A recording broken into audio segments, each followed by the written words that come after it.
If you are a CEO or you're aspiring to be, let's talk about how you can brand yourself like a CEO and project CEO energy for your personal brand. Grab your cup of tea and let's dive into it.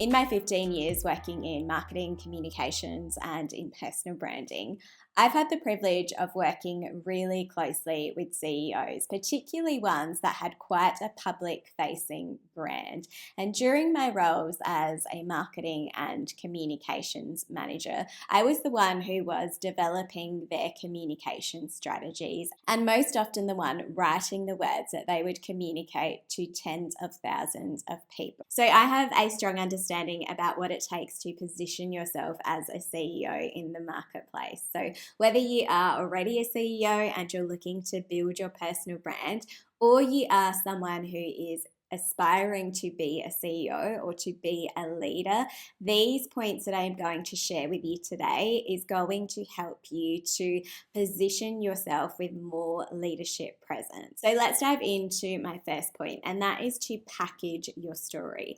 The best executives now realize the value of storytelling when it comes to business. They understand that when it comes to whatever product or service it is that they are selling, that storytelling is one of the most important communication tools that they are using. But what the best CEOs understand is that there is also an interest in their personal story as well. As the face of the business, they understand that there is public interest in their background, in their story, in the person that is leading the organization. So that might be public interest that comes from your staff, that comes from your community, that comes from your customers or your industry and the partners that you work with.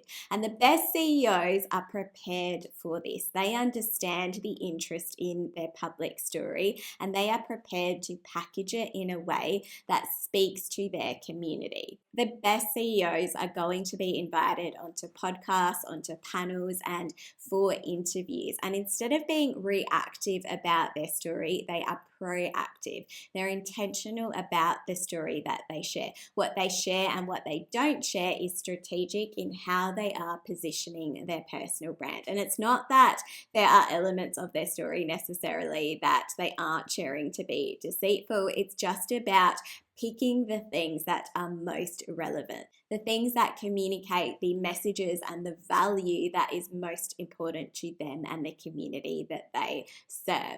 So, for example, instead of just reacting to questions about their personal brand, they might already have a way that they package this. This might even be the way that they package their keynote speeches. So, for example, instead of just talking about your career, you might package your career as being something like from the warehouse to the boardroom or whatever is relevant in your career story. In that example that I just mentioned, that implies almost a hero's journey story. And if you aren't familiar with some of the storytelling frameworks, I have done a previous episode that shares some really great storytelling frameworks and formulas that make it really easy to be able to come up with what your own story is, whether it is in business or whether it is when you are sharing personal stories as well. I've highlighted in that episode some of the key frameworks that I use and some of my top thought leaders in this space as well. So if you are looking to improve your storytelling skills, then make sure you check out that episode too.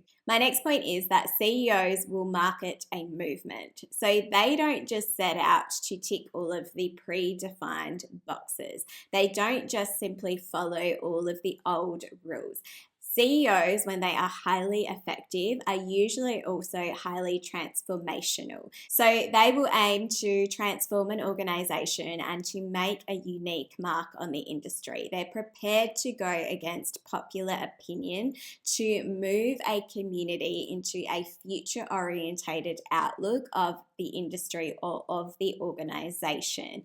So whether you're looking to command speaking stages or to simply be more intentional about what you're sharing on social media, don't simply just share what it is that you are doing. Market a movement. Champion something for your industry that is meaningful to you and your community. My next point is to define your own signature CEO style. Now, I know that as you progress in your leadership, it's easy to believe that your work simply speaks for you and that there are much more important things to think about than your sense of personal style.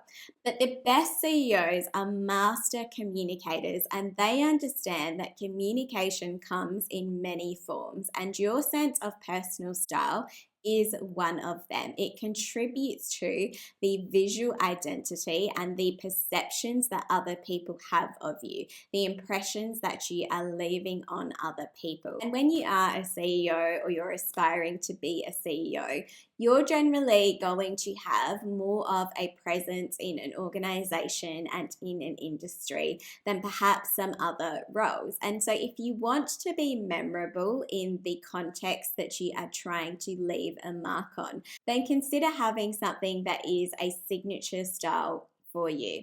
Now, whatever your signature style is, this concept still applies. So I like to use the example of Steve Jobs. He wasn't someone who necessarily loved to dress the absolute fanciest that he could, but he still had a signature style. He had his classic jeans and his black turtleneck tops, for example. So he had a defined style for himself. It was recognizable. And at the opposite end of that, you could think of someone like Anna Wintour with her signature sunglasses, which perhaps isn't going to apply to a lot of people depending what sort of job you do. So this could be a signature style of dressing, this could be a signature color that you adopt, or it could be a signature accessory. The point is to have some sort of element that is recognizable for you, that speaks to your sense of personal style, your personality, or your industry, or ideally all of the above. And if you feel like you don't have a sense of your personal style or your visual identity, then I just did an episode recently about elevating your visual personal brand. So if you want more ideas about how you can continue to define that and refine that, then check out my previous episode on that topic. My next point is to listen like a CEO. This isn't all about what you say or even, what you wear. It's sometimes about the things that you don't say. And this idea really stood out to me when I read Mark McCormack's book, What They Don't Teach You in Harvard Business School. Now, he was a very successful entrepreneur and he founded IGM. And he was once dubbed the most powerful person in sport. And he is often credited for being the person who invented sports marketing. And what stood out to me in his book was this idea of listening aggressively. So instead of always having to have the perfect things to say or being the one who is commanding the room or commanding the conversation, it really spoke to the power of listening and how important that is. And while that might seem obvious to some people and maybe less obvious to some people, what I really liked about the way that he explained it was that by listening aggressively, it means that you are also observing aggressively.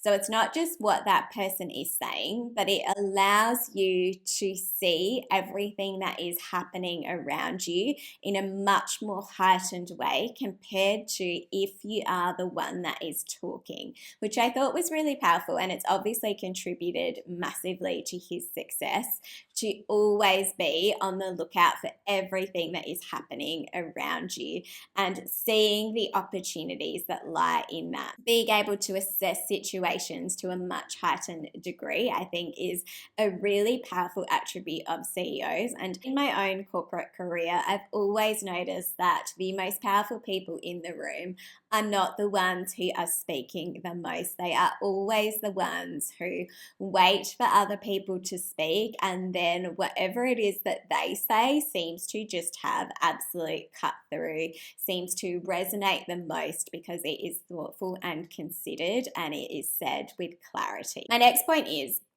that CEOs will communicate like a content creator. And by this I mean they understand the value of engaging consistently with their audience or with their community or with their organization. So this might take the form of a weekly memo, for example, or it might take the form of the way that they present at staff meetings. But the point is, whether you are a CEO or you're not a CEO, you can do this for your personal brand if you want to project a leadership energy. You can see it like you are a content creator. And by that, I mean coming up with some sort of consistency across your communication. So you might send out, for example, whatever position you're in, a weekly update to the organization on your department, provided that you are the person that can do that within your department. So if you are maybe not the most senior person in your department, this is something that you could discuss with your boss as something that you might like to take on.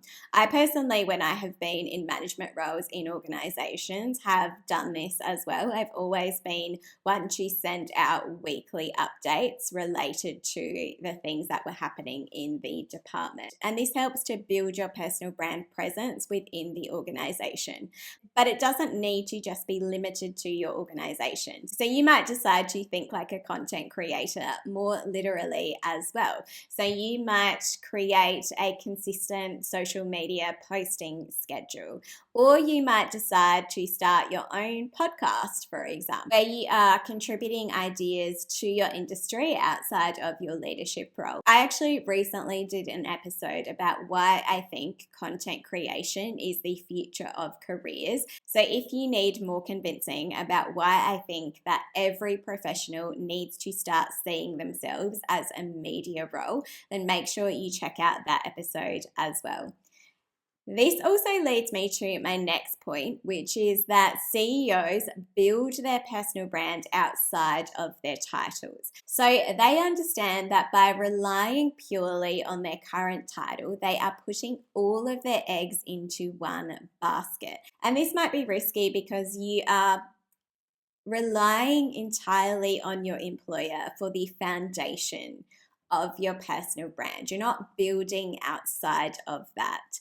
And even if you have your own business, you're still relying purely on the brand that you have built as a part of that business, which can also be risky, as anything we do in business can be. So the best CEOs, whether you are already an established CEO or you're an emerging leader, will build their personal brand outside of their current title. So you might consider if there are related community groups that you could be a part of, either something that has a really relevant connection to your industry or something that you are just passionate about in general. Obviously, if it is related to your industry, it's going to have a stronger connection to the overall brand that you are building. But regardless, whatever it is, it still shows that you are a multi-dimensional person who is contributing to things outside of their 9 to 5. So you're not just going to your job and getting everything done that you need to. You're actually helping to move other industries forward as well, or other organizations